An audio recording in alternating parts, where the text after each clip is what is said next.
네, 11시 터닝포인트 출발하겠습니다. 어제 오후장에 분위기가 상당히 좋았습니다. 삼성전자가 3% 가까운 강세를 보였고요. SK하이닉스도 5% 가까이 급등한 바가 있었는데 이제 금투세 폐지라는 이야기가 나오면서 시장에 좋은 분위기가 형성이 됐습니다. 오늘 또 개장하기 전에는 테슬라가 호실적을 발표했고요. SK하이닉스도 영업이익, 어닝 서프라이즈를 공개하면서 좋은 또 기대감이 형성하다가 결국에는 지금 지수가 좀 꺾이는 흐름으로 현재까지 진행되고 있습니다. 거래소는 2,600포인트 다시 깨고 내려가면서 2,597선 지나가고요. 코스닥은 1% 가까운 하락입니다. 738선 지나가고 있습니다. 또 다시 한번 수급적인 문제에 직면을 했습니다. 외인 기관이 오늘 동반 매도세를 양시장에서 보이고 있고요. 특히 외국인은 또 2,400억 원대 넘게 또 개장보다 계속 또 매도세가 확대되는 흐름 연출되고 있습니다. 코스닥도 마찬가지로 외인 기관 동반 매도고요. 오늘 유일하게 또 기관이 선물 시장에서 순매수 나오고 있긴 한데 개인 투자자들이 정말 힘겹게 지금 물량을 받아주고는 있긴 한데 역부족입니다. 자, 외국인 순매수 리스트 좀 확인해 보겠습니다. SK하이닉스가 다시 한번 1등 자리 차지합니다. 개장 때는 세로뉴스인가 싶었죠. SK하이닉스 주가 흐름이 좋지가 않았는데 10시 17분부터 정확하게 반등을 시작하면서 플러스권에 들어가는 데 성공했습니다. 외국인 순매수 오늘 하이닉스 쪽에서 4거래일 연속으로 확인되고 있고요. 에너지 일단 계속 또 최근에 매수 행보 보이고 있죠. 두산 에너빌리티, 한국전력, HD 현대 일렉트릭까지 이름 자리에 있고요. HD 현대 마린솔루션도 오늘 호실적 공개하면서 외국인 순매수 9위 단에 올라가기도 했습니다. 하이닉스 지금 일중으로 보시면요. 오늘 장 초반에 19만 원대까지 떨어졌다가 10시 17분부터 플러스권 전환하면서 20만 원 가까이 지금 다시 반등세가 나오고 있다라는 점이 특징입니다. 왜 갑자기 1시간 뒤에 이런 움직임이 생긴 건지 잠시 뒤에 좀 여쭤보도록 하고 반도체 전반적으로 소보장까지 물결 펴질 수 있는지도 여쭤보겠습니다. 자, 순매도 보시면 삼성전자 또 매도하죠. 어제 31거래일 만에 오후장에 순매수 하나 싶더니 다시 매도 우위로 장을 마쳤고요. 오늘까지 합해서 이제 32거래일째 매도 포지션 잡고 있습니다. 현대차, 기아 오늘 실적 공개됐는데요. 매도하고 있습니다. 인도 상장 이슈 이외에도 추가적인 상승 재료가 있는지 좀 살펴보고요. 오늘 장 역시나 방산주가 강합니다. 오늘은 드론 테마가 급등세고요. 방산주 안에서 현대 로템과 한화 에어로스페이스 지금 확인되고 있습니다. 자, 기관 순매수 리스트 보시면요. 네, 외국인이 파는 걸 또 기관을 담고 있죠. 현대차와 기아 같이 현재 사고 있고요. 한국전력 가장 많이 담고 있습니다. 고려아연이 5위 자리 랭크해 있는데요. 오늘 상한가를 가면서 지금 주가가 한 110만 원 정도 넘게 윗단에서 형성이 되어 있습니다. 지금 또 공개 매수 끝나고 나서 이제는 장내 매수 경쟁이 좀 펼쳐지고 있는 상황이라 여기서 또 주가가 더 올라갈 수 있다라는 분석도 나와 있습니다. 이 테슬라 호실적 발표 속에서 계속해서 이 순매수 리스트의 2차 전지 종목들 눈에 띄는데요. 기관은 LNF 담고 있습니다. 자, 오늘 반도체 2차 전지 그리고 바이오까지 좀 다방면으로 주도 섹터들 향방 다뤄보려고 합니다. 지금 바로 출발하시죠.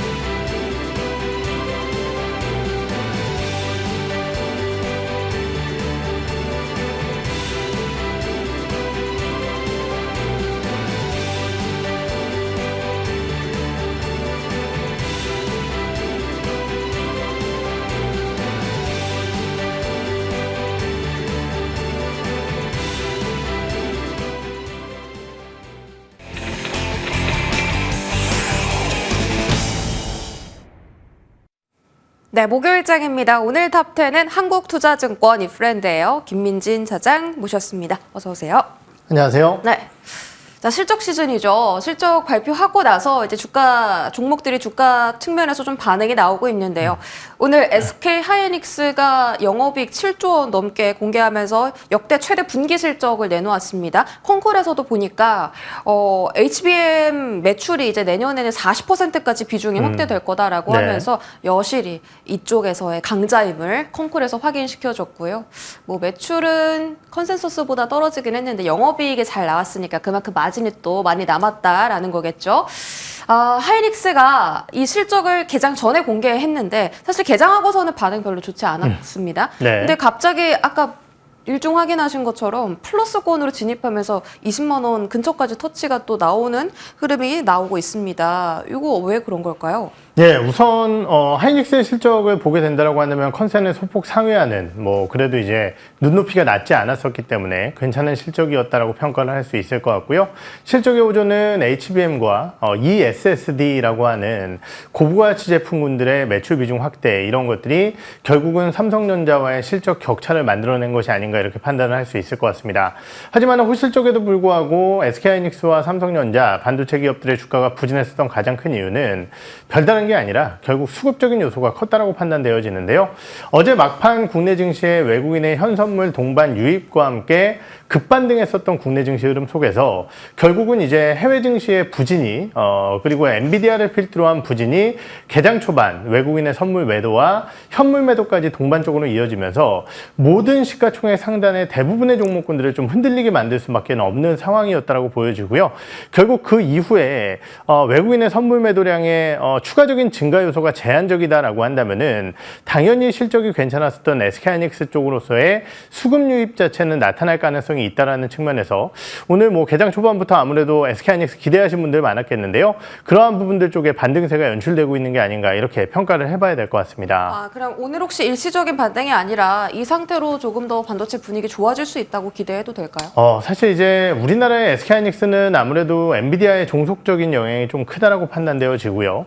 그러한 측면에서 SK하이닉스 혼자만 계속 갈 수 있을 것이다라고 판단하기에는 어려운 부분이 있겠지만은 결국은 해외 반도체 기업들의 주가 강세가 나타나게 된다라고 한다면은 우리나라 쪽에서는 결국은 SK하이닉스가 다른 기업들보다는 아주 가장 좋은 모습을 보이게 될 가능성이 높다라고 판단을 하고 있고 그 확률적인 측면에서 봤을 때는 결국은 엔비디아의 실적 요소가 남아있다라는 측면에서 봤을 때 그래도 상방적으로 조금 더 방향성을 갖지 않을까 생각이 들고요.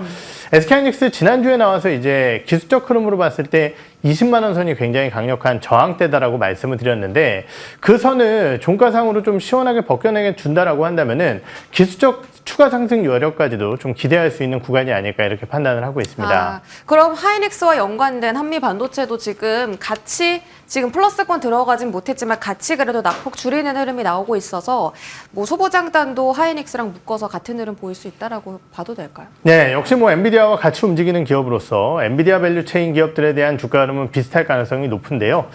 일전에도 한번 말씀드렸듯이 한미 반도체 같은 경우는 지금 모 증권사의 보고서를 통해서 4분기 같은 경우는 이제 8단에서 12단으로 설계 변경 이슈와 함께 장비가 사실 4분기부터가 아니라 내년 상반기에 매출이 나올 수 있을 것이다라는 측면에서 4분기 실적이 좀 부진할 것으로 예상되어지거든요. 그렇다라고 한다면은 사실은 엔비디아 밸류체인 내에서는 SK하이닉스와 이스페타시스 같은 기업들이 조금 더 유리하지 않을까 이렇게 판단을 하고 있습니다. 근데 그 일회성 아닌가요? 실적 잠깐 떨어지는 거? 그렇죠. 그런데 이제 한미반도체 같은 경우는 또 하나의 부담 요인이 있죠. 저희 하나 인더스트리얼 솔루션즈도 확인을 해봤지만은 사실은 역시 이제 하나 인더스트리얼 솔루션즈의 이 TC본더 장비, 이 장비의 퀄 통과가 진짜 될 것이냐 안 될 것이냐. 언론 보도를 통해서는 실패를 했다는 얘기가 있었고 그 이후에 또 동일 증권사에서 실패를 확인했다는 리포트를 쓰면서 사실 여러 가지 이제 내용들 이런 것들이 있는데 저 개인적으로도 사실 아는 애널리스트한테 몇 명한테 이제 좀 물어봤었거든요. 그런데 이제 이게 실패라는 것이 진짜 실패하고 딱 안 하는 게 아니잖아요. 결국은 이제 퀄 통과를 위한 장비의 개발이라든지 이런 것들은 계속 진행된다라는 측면에서 봤을 때 결국은 이제 잠재적인 위험 요소로 한미반도체 쪽에서는 남을 수 있다라는 측면에서의 부담 요소는 있지 않나 이렇게 생각을 하고 있습니다. 그 어젠가요? 그저께 그 한화 김승현 회장이 또 그 TC본더 막 시연하는데 와가지고 반도체가 이제 중요한 성장이 될 거다, 미래 산업이 될 거다라고 격려를 또 해주면서 갑자기 또 하나인더 주가가 막 올랐고 오늘도 추가 상승이 좀 나오고 있거든요. 네. 이게 실패라고는 했지만 삼성전자처럼 되냐 안 되냐가 아니라 이제 시기의 문제가 그렇죠. 아닐까라는 생각이 들어서 차라리 지금 TC본더 쪽은 한화인더가 좀 더 매수 매력도가 있는 건가요? 우선 수급 유입적인 측면에서는 뭐 기대감은 있다라고 판단을 하지만은 네. 저는 오히려 이것이 이제 퀄 통과가 되고 불확실성이 해소되면은 그때는 한미반도체를 사야 되는 시기라고 판단을 하는 이유가 뭐냐면은요. 네.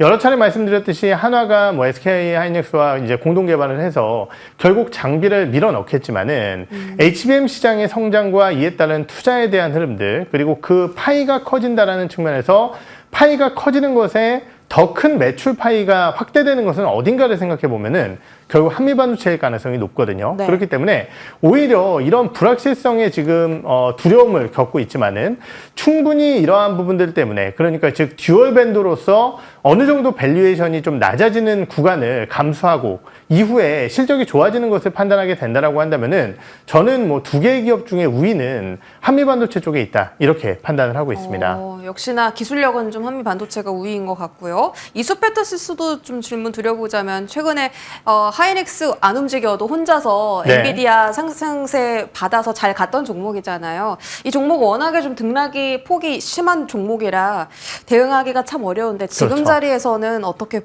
보실까요? 자리를요? 네, 사실 제가 어제 이제 여기 7시에 나와서 아침 7시. 예, 네. 아침 7시에 나와서 추천주로 이수페타시스를 얘기를 하고 갔었거든요. 잘 가네요. 네. 예, 질문을 주셔서 혹시 보셨나 이렇게 생각을 했었는데 네. 이수페타시스를 어제 말씀드린 이유는 뭐냐면요. 지금 3분기의 실적은 이수페타시스가 그렇게 좋지 못할 것으로 예상되어지고 있습니다. 하지만 그럼에도 불구하고 결국은 이제 AI 가속기 시장의 성장 흐름에 따라 엔비디아 내에서의 매출액에 대한 확대는 이어질 것으로 전망이 되고 있기 때문에 3분기 실적보다는 4분기 이후의 캐파가 더욱더 중요해질 것으로 전망이 되고 있고요. 특히 이제 지금 거의 풀캐파로 돌아가고 있는 상황인데 지금 뭐 추정키로는 지금 공장 내 유유 설비 그리고 추가적인 토지 취득을 통해서 물량이 더 늘어나는 것을 대비하고 있다라고 합니다. 업황이 좋아질 때는 이러한 부분들의 레버리지 효과를 기대할 수 있을 것 같고요. 또 하나 동사의 기대 요인이라고 한다면은 지금 이 엔비디아와 같은 가속기 시장뿐만이 아니라 네트워크 장비 내에서의 MLB의 수요가 증가를 하고 있는데요. 특히 이제 이더넷의 성장 흐름에 따라서 이 네트워크 장비 쪽에 초도 물량이 지금 거의 출하가 되는 것으로 추정이 되고 있는 상황입니다. 네. 특히 이제 네트워크 장비 쪽에 들어가는 MLB 같은 경우는 40층 이상의 고다층까지도 지금 추정이 되고 있고요. 네. 그렇다고 한다면 ASP가 훨씬 높다라는 측면에서 봤을 때 지금 주가 흐름은 전반적인 회로기판 업체들의 주가 부진과 이에 따른 밸류 하락으로 동반적으로 하락해 있지만은 결국은 차별화된 실적을 보여주게 된다라고 한다면은 이수페타시스의 주가도 차별화될 가능성이 매우 높다. 이렇게 저는 판단을 하고 있습니다. 앞으로 그 차별성이 더 나타날 거다. 반도체 업종 사이에서 이렇게 좀 들렸고요. 오늘 반도체단에서 역사적 신고가를 간 종목이 있습니다. 파크 시스템스고요. 예, 원자 현미경 만드는 업체인데 지금 내년부터 이제 팹리스 업체들에서 이제 현미경 장비 더 많이 드릴 거다 이런 이야기 나오고 있고 TSMC도 지금 그런 파크 시스템즈의 장비 도입할 수 있지 않을까 막 이런 기대감까지 실리고 있는 상황이라 나홀로 지금 독주 중이에요. 이 종목은 어떻게 보세요? 네, 제가 몇 주 전부터 사실은 반도체 기업 잘 모르겠는데 그래도 파크 시스템즈 하나만 보겠다 이렇게 말씀을 이 시간에 나와서도 몇 번 드렸었던 것 같아요. 기억납니다. 네. 그 이유가 뭐냐면은 결국 지금 나타나고 있는 반도체 투자 설비 사이클을 살펴보게 되면은요. 네. 사실은 약간 암담한 상황이에요. 그러다 보니까 전공정이라든지 아니면은 기타 소재 부품 관련 업체들의 주가는 매우 부진한 상황이다라고 볼 수 있을 것 같은데요. 그럼에도 불구하고 파크 시스템들을 여러분들께 말씀드렸었던 가장 큰 이유는 이 회사의 원자 현미경이라는 것 자체가 결국은 적용 시장이라고 하죠. 그 시장 자체가 점차 커져 나가고 있다는 겁니다. 결국은 이 회사의 시작점은 이 여러 가지 연구소 쪽에 사용되는 원자 현미경으로 시작을 했지만은 결국은 다양한 산업 내에서의 정밀한 계측과 검사를 위한 원자 현미경의 수요가 늘어난 상황이고요. 거기에 더해서 지금 반도체 섹터 내에서는 후공정, 즉 여러 가지 이제 패키징이라든지 이런 쪽에까지 확장이 될 수 있다는 측면에서 봤을 때 전반적인 시장의 전공정의 투자는 줄어들 가능성이 있겠지만은 이 회사 같은 경우는 후공정까지의 사업 영역을 확장시켜 나가게 된다라고 한다면은 실적이 그래도 견고할 가능성이 있다라는 측면에서 기대감을 가져가 보도록 하고요. 다만 이제 어닝이 발표되는 시점에서는 좀 조심을 해야 된다고 생각을 하는 게 이 회사도 사실은 전공정 쪽에서 자유롭지가 않습니다. 네. 결국은 메모리 업체에 투자가 둔화되면은 기존 사업의 실적은 꺾여나갈 가능성이 있기 때문에 지금은 차별화된 주가 흐름을 보이고 있지만은 실적 발표 시점에서는 아무래도 좀 조심을 해야 된다 이렇게 판단을 하고 있습니다. 실적 발표 때 약간 좀 새로운 물량 나올 수 있겠다라는 말씀 주셨고요. 국민 주식 삼성전자도 여쭤보죠. 일단 반등을 했는데 외국인 31거래일째 팔자입니다. 오늘로써 32거래일째고요. 제가 계산을 해보니까 7월 23일의 고점부터, 7월 11일의 고점부터 이제 오늘의 저점까지 총 35% 하락률을 기록을 했고요. 네. 사실 삼성전자는 한 59,000원대까지만 갔을 때만 하더라도 이제 바닥입니다. 여기서 더 떨어지진 않을 거예요. 그래서 가격은 참 메리트가 있습니다라고 많은 분들께서 이야기하셨는데 네. 계속 떨어지거든요. 그렇죠. 하단을 좀 더 열어두고 봐야 하는 건지 삼성전자 어제 일단 반등은 나왔잖아요. 5장에. 네. 근데 갑자기 또 오늘 이렇게 떨어지는 건 또 하단을 어디까지 열어둬야 그렇죠. 하는 건지 감이 안 잡힙니다. 맞습니다. 지금 31거래일째 하락이지만은 사실 그 전날 하루 샀거든요. 네. 그리고 이제 4거래일인가 5거래일 팔고 하루 사고 지금 31거래일 연속 매도를 하고 있는 거기 때문에 사실상 2달 내내 외국인들은 팔고 있는 거다 이렇게 좀 이해를 하시면 될 것 같고요. 네. 일전에도 한번 말씀드렸듯이 6만 원 선 밑에 가져가고 있는 삼성전자의 밸류에이션이라는 것은 정말 극단적인 하단의 밸류에이션이고 우리가 흔히 얘기할 수 있는 블랙스완, 즉 우리가 알지 못하는 뭔가 시장에 어마어마한 리스크 요인 이것이 이제 발생되지 않는다라고 한다면은 삼성전자의 주식을 사는 것이 맞는 밸류에이션이다라고도 언급을 드렸었던 것 같습니다. 하지만 이제 그때 불안 요소를 하나 언급드렸었던 것이 결국은 이제 삼성전자가 우리가 15년이라는 기간 동안 만들어 왔었던 이 밸류에이션의 하단치는 결국은 3개사의 과점이라는 기본적인 트렌드 그리고 삼성전자가 모든 제품 쪽에서 결국은 가장 높은 영업이익률을 만들어낼 수 있다는 시장 내에서의 눈높이 이것이 만들어준 삼성전자의 저점 밸류에이션이라고 한다면은 이것이 흔들린다라고 했을 때 삼성전자의 주가는 그 밸류 하단을 조금은 깨고 내려갈 수도 있다는 말씀을 드렸었던 것 같아요. 그러한 측면에서 봤을 때 지금 중국 쪽의 디램에 대한 비중 확장, 특히 이제 웨이퍼 기준으로 내년에는 거의 뭐 10% 이상대의 웨이퍼 사용량을 보여줄 것으로 전망이 되고 있고요. 거기에 더해서 지금 아까도 언급드렸던 반도체 이익률이라는 측면에서 확실하게 SK하이닉스에 밀리고 있는 구간이라고 한다면은 삼성전자 현재 가격대에서는 매수를 했을 때 매도의 실익보다는 매수의 실익이 훨씬 더 크다라고 저는 판단을 하고 있지만은 너무 공격적인 매수보다는 분할 매수 관점으로서 조금씩 사들여가는 것이 어떨까 이렇게 네. 정리를 해보도록 하겠습니다. 사실 삼성전자라는 종목이 또 지수 인덱스로 보기도 하잖아요. 맞아요. 그래서 이제 반도체 업황이 어떻다라는 것에 영향을 받기보단 최근에 조금 대내적인 이슈에 조금 더 영향을 받는 것 같아요. 어제 삼성전자가 3% 5장 급등한 것도 그 군투세 폐지 이야기가 그렇죠. 나왔다가 뭐 다시 들어가긴 했지만요. 그래서 상승한 게 아닌가 싶은데 이 반등 포인트는 좀 정치적인 측면에 있을까요? 그 부분도 우선 1차적으로는 있다라고 판단을 해야겠죠. 네. 아무래도 이제 우리나라 시장의 약세 요인으로 꼽히는 가장 큰 이유 중에 하나가 결국은 개인 투자자들의 투자 심리 약화입니다. 네. 그런데 결국 이제 그것을 좀 해소시켜 줄 수 있는 내용이라는 측면에서 삼성전자라든지 뭐 삼성전자뿐만이 아니라 주요 코스닥의 낙폭과대주들에 대한 반등으로 연결됐다라고 보는 게 맞을 것 같은데요. 결국 삼성전자는 그것만 엮여 있는 것이 아니라 지금 방금 말씀 주셨듯이 국내 증시의 지수 인덱스라는 측면에서 대외적인 변수에도 묶여 있는 것이 몇 가지가 있는데요. 첫 번째는 환율입니다. 지금 1,480원까지 너무 빠르게 올라온 환율 때문에 결국은 외국인의 수급 이탈이 가속화되고 있다는 측면에서 원화의 환율 상단에 대한 확신을 어느 정도 심어줘야 된다는 게 첫 번째 모멘텀일 것 같고요. 두 번째는 지금 최근 한 달간의 EPS 하향 조정치를 살펴보게 되면은 글로벌 주요국 중에서 뭐 한두 개국 정도를 제외하고는 거의 유일하게 이제 우리나라가 빠지고 있고 그 하락 속도 자체도 다른 국가와 비교도 안 될 정도로 너무 많이 빠지고 있습니다. 그러면 그 하락폭은 어디서 나오고 있느냐? 결국은 삼성전자의 실적 추정치 하향 때문이거든요. 그렇기 때문에 이 낮아진 눈높이가 어느 정도 플랫해지기 전까지는 역시 부담 요소가 있다는 측면에서 대외적인 변수 그리고 대내적인 실적에 대한 어느 정도의 바텀을 확인해 줘야 되지 않을까라는 부분도 삼성전자 반등의 중요한 포인트가 될 것 같습니다. 알겠습니다. 반도체 이야기 나눠봤고요. 2차 전지로 넘어가 보죠. 자, LG 에너지 솔루션 지금 이 탑10에 자리하고 있는데 테슬라가 호실적을 발표했습니다. 발표치가 컨센서스보다 살짝 좀 떨어지는데 주당 순이익이 사실 중요하잖아요. 네. 미국은 EPS를 또 많이 보기 때문에 호실적 나왔고 이게 배터리 가격 떨어지고 원자재 가격 떨어지는데 또 판매는 너무 잘해서 이번에 수익성 개선이 나왔다라고 좀 나왔고 그다음에 컨콜에서 그 자율주행하고 그 로보택시 네. 이야기 언급하면서 그때부터 또 주가가 더 탄력을 받기 시작했어요. 시간에 의해서 12%까지 급등을 했는데 자, 이런 내용들을 쭉 봤을 때 2차 전지 이제는 희망을 가져도 될까요?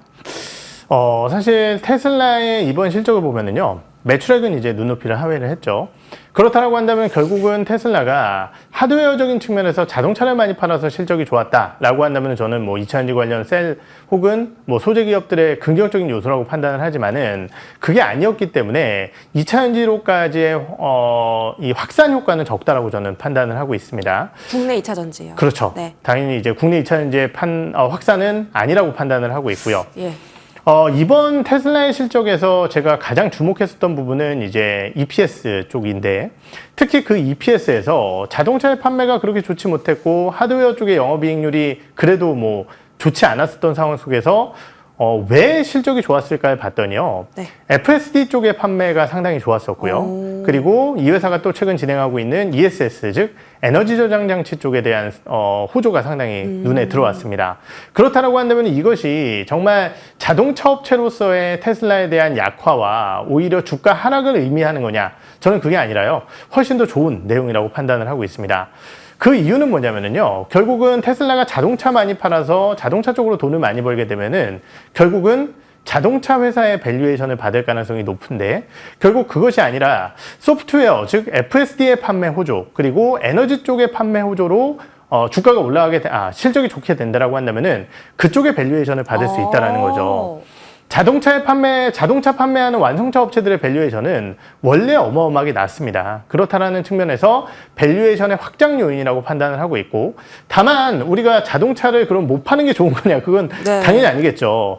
테슬라의 자동차를 많이 팔아야지 결국은 소프트웨어의 실적이 올라갈 수 있는 기반이 마련된다라는 측면에서 봤을 때 결국 테슬라 이번 실적은 아까 그러한 연유로 밸류에이션의 확장 요인이 발생됐지만은 네. 여기서 한 단계 레벨업 되기 위해서는 결국은 하드웨어, 즉 자동차의 기본적인 판매량 자체도 사실은 좀 더 보여주게 된다라고 한다면은 테슬라의 주가는 한층 가속화되지 않을까 이렇게 생각을 하고 있습니다. 재밌네요. 자동차 밸류를 받는 게 아니라 기술주 성장주 측면에서 밸류를 확장시켜 나가고 있는 거니까 로드맵도 잘 공개해야 되겠고 뭐 자동차 판매도 계속 꾸준히 늘려 나가야 되겠고 밸류체인 랠리라고 해서 이렇게 쫙 나와 있는데 오늘 뭐 리튬 쪽도 잘 가고 양극재 쪽도 좋고요. 셀도 괜찮고 최근에 뭐 전고체 좀 강했는데 오늘 어떤지 모르겠습니다. 일단 전반적으로 지금 2차 전지 시동 다 걸고 있어서 사실 2차 전지 가장 큰 그 단점 지금 마주하고 있는 리스크는 네. 실적이죠. 그렇죠. 근데 또 제가 어제 보니까 포스코 퓨처엠도 3분기 실적 별로고 음극재도 별로고 네. 실적 개선은 대체 언제 되는 걸까요? 판매는 이렇게 늘고 있다는데. 사실 월별 수출 데이터를 살펴보게 되면은요. 판매량은 조금 지금 증가를 하는 것 같은데 ASP 하락폭이 아직까지 이어지고 있는 상황입니다. 리튬 때문이에요? 네, 그렇죠. 그러다 보니까 사실은 이제 3분기 기준으로 전체 판매량 자체는 그러니까 최근에 이제 좀 회복되는 모습을 보였지만 3분기 기준자로 봤을 때는 연간 분기 최저치를 찍을 가능성이 높다라는 측면에서 아직까지 이제 반도체 2차전지 소재 관련 업체들에 대한 확실한 반전 포인트를 찾기는 어려운 구간일 것 같고요. 그러다 보니까 제가 올라왔을 때도 사실은 확신을 갖기가 좀 어려워 보인다 이런 말씀을 드렸던 것 같습니다. 하지만 이제 2차전지 내에서도 뭐 대응 전략을 수립할 수 있을 만한 기업은 분명히 있다라고 판단을 하고 있는데요. 가장 먼저는 뭐 당연히 LG 에너지 솔루션을 봐야 될 것 같아요. 다양한 소재를 바탕으로 장기 공급 계약을 이끌어낸 기업이고 거기에 더해서 AMPC까지 더해지는 실적은 지금 2차전지 내에서는 가장 좋은 실적을 보이는 기업이 아닐까라는 판단이 들기 때문에 셀 쪽에서는 뭐 LG에너지솔루션이라는 기업을 봐야 될 것 같고요. 사실 작은 기업들 같은 경우는 코스닥의 이 부진한 수급 영향 이것을 벗어나긴 힘들기 때문에 네. 코스닥 시장에 대한 확신이 좀 생기게 된다라고 한다면은 그때 좀 종목군들에 대한 선별을 해보도록 하겠습니다. 실적도 실적인데 일단은 그 토양이 좀 마련이 돼야 하는군요. 코스닥 지수의 반등 필요하다라고 언급 주셨습니다. 네, 2차 전지 이야기까지 다뤘고요. 지금까지 한국투자증권 김민진 차장과 함께했습니다. 고맙습니다. 네.